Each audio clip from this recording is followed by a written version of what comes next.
Hi everyone, my name is Sonja and I'm co-director at the Stapferhaus. I'm very happy to welcome you here today and I'm excited to talk to you about a special event format we developed. We called it From Me to We, a group experiment, and we created it together with a group analyst. But before we dive in, let me briefly explain you who we are and why this idea came to life. So come with me.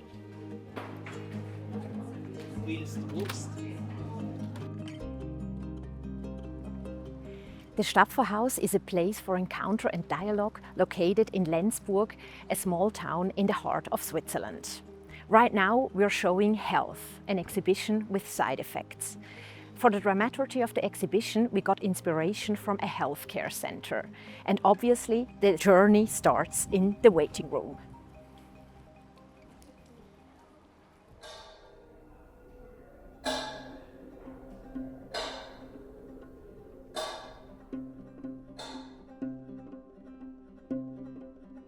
We invite our visitors to explore the many dimensions of health. What is health? Who defines it? What do you need in order to feel healthy? And how do we shape a healthcare system that's fit for the future?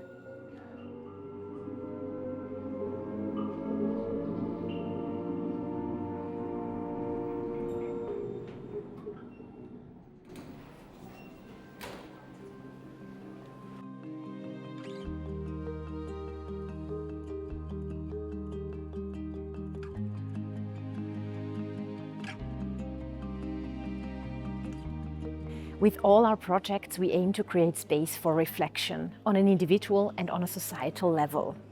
We don't give simple answers. Instead, we want to create room to think, to talk, to debate, or to have fun.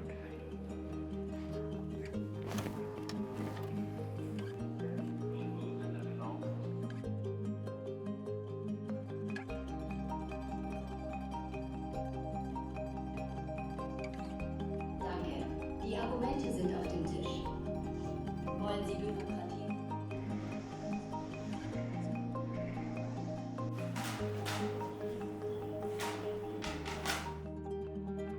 When we start working on a topic like health, we talk to a wide range of experts: doctors, psychologists, historians, people who live with an illness, or people who care for those.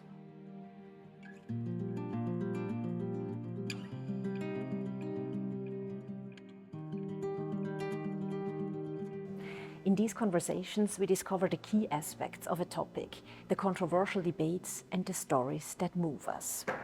And that's how we met Joram Ronel. Hi. Hey, Joram. Hello. Joram is group analyst and head of the Department for Psychosomatic Medicine and Psychotherapy at Klinik Baumelweid. From the very beginning, our conversations were very inspiring for us as exhibition makers because we also discussed the questions: what do an exhibition and a therapeutic setting have in common? Well, it was inspiring for me also because it's not an everyday experience working with a museum, first of all. And I think what we try to understand and what we shared is that talking about therapy, it's always somehow connected that people are invited to learn about themselves. From a bird's eye perspective, a museum also tries to facilitate that people can learn about themselves also. So I thought we played a little bit with this idea of learning about how we work and how we do function as human beings. Yeah.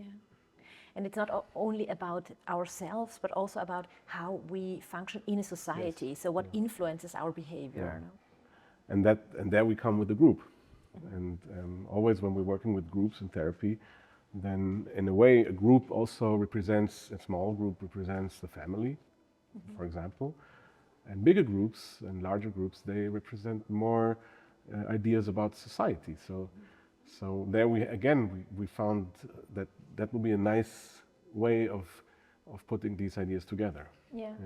And there is also this connection to democracy, because we as Stapferhaus, and I think a lot of museums do understand themselves also as a place where we can have a democratic dialogue. So this connection maybe is also there. I would 100% I would agree. And maybe not every colleague of mine would agree to that. I think that psychotherapy is in a way a political way of working also. Because in groups we experience exactly the same energies and potential influences of how a society formats. And what happens in the world with extremisms, with fascisms, with radicalisms, then we try to understand what is going on in this world and how societies separate each other from each other. So this is a highly political issue. So formating a group, giving a group the possibility to learn about how they work, how they function, how they are identifying as a group, and not as a different group, but as themselves, is in a way a political work. And I think it resembles, not in the same way and not on the exact same mechanism, it resembles your work in building democratic ideas and learning about democracy. Why do you think are projects like this relevant in our times? Well, if you observe what is happening in the world today, and if we're looking into European countries or in the United States, then we observe a lot of separation between people, between groups, between societies also. And we have a lot of phenomena like separation in the sense I belong to this subgroup, so I don't belong to this other subgroup. And in a group therapy, I really believe that there's no better intervention or therapeutic or intervention possibility to understand how these mechanisms work. In a group, you always have the need to identify. Do we belong? Are we together as a group? And what is the first thing a group does? We are different than the other group. So they always try to understand what is the things which, how do they belong to each other and how do they separate each other from another group. So you see these mechanisms in groups, I think, in a very, very good way. And also in your speech at the opening night of our exhibition, you made this connection between group therapy and exhibitions very clear. And after that, quite some guests came to us and asked me, so when can I join this group therapy? And we thought that's interesting. And so we took this curiosity seriously and we made it happen. For us, the setting of the group experiment was very unusual. Normally, we invest a lot and use all tools of art and storytelling to guide visitors through an experience. But this time, we offered very little structure. There was no crafted dramaturgy, no detailed plan, and we didn't even serve drinks. So there was mainly one room with a circle of chairs and 30 participants, all strangers to one another, all committed to show up on 2 evenings, 1.5 hours of time per evening, and of course, a very experienced group analyst. So Joram, why this framework?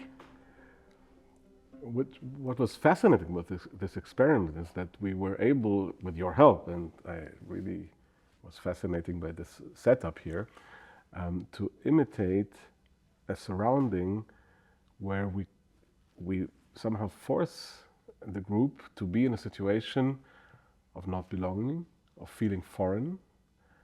And the experiment is how the group manages to overcome this sort of feelings. Now, in our normal life, we are always somehow challenged by this question. Starting from our kindergarten, I feel foreign, I need to get into the group, is that possible? And it continues in school, in high school, in work situations, in all the groups we are always challenged in, is it possible to formate the whole issue of foreignness into the question of belonging? And this is the experiment we try to offer. And me as an exhibition maker and as an event programmer, I sometimes wanted to ask questions or give more structure. But you didn't. So why? Why does it have to be so open? Yeah, we talked a lot about that actually, and I was very grateful that you allowed me to propose this sort of setting. There's a nice saying in group theory which says trust the group. The capacity of a group to regulate itself, to develop itself, is something we should not underestimate.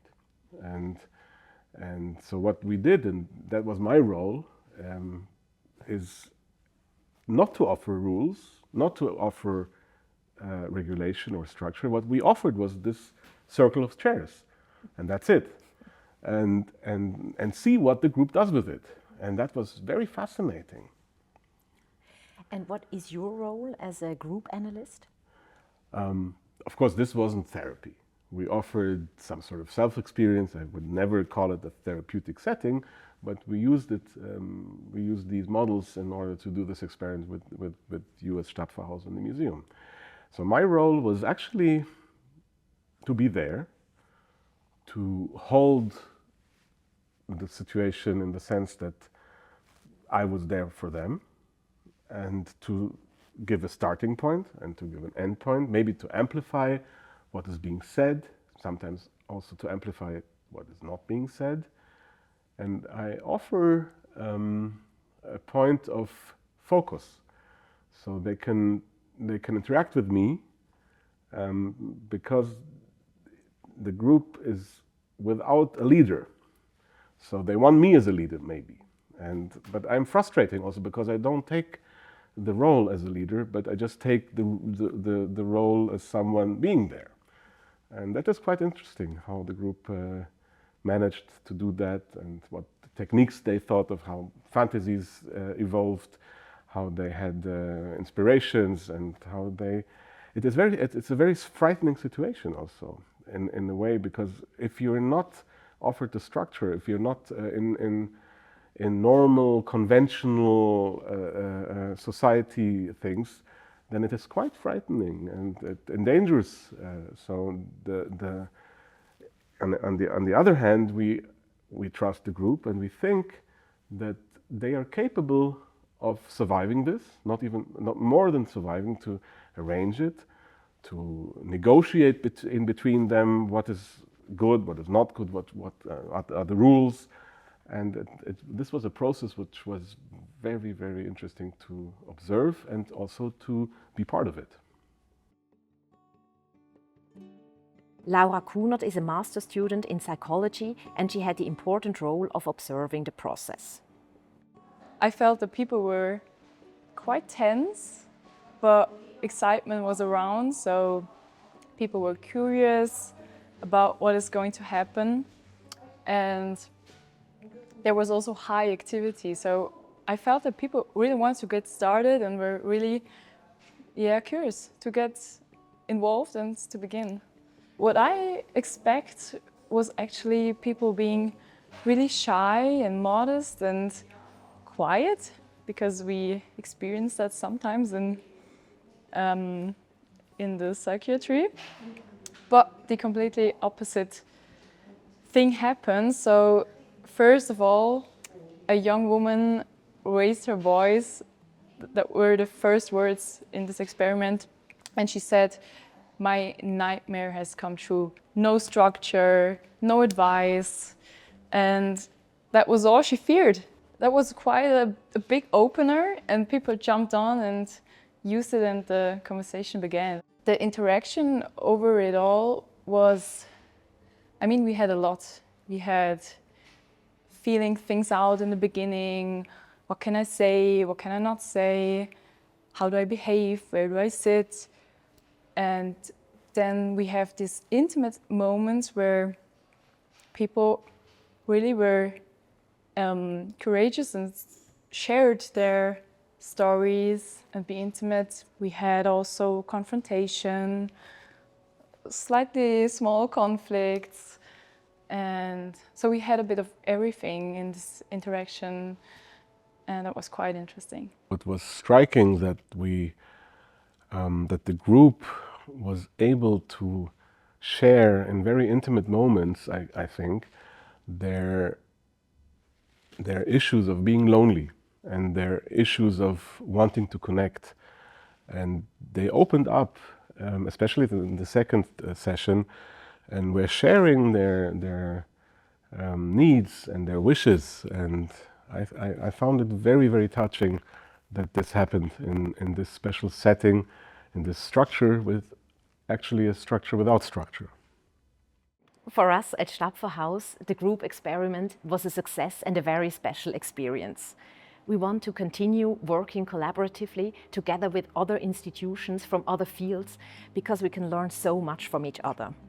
And we want to continue experimenting with different event formats that really fit the topics we choose. Behind the scenes, we are already working on our next exhibition, this time on the topic security and risk. And I can already see so much potential in engaging our audience again in the exhibition itself, but also with new, unique event formats.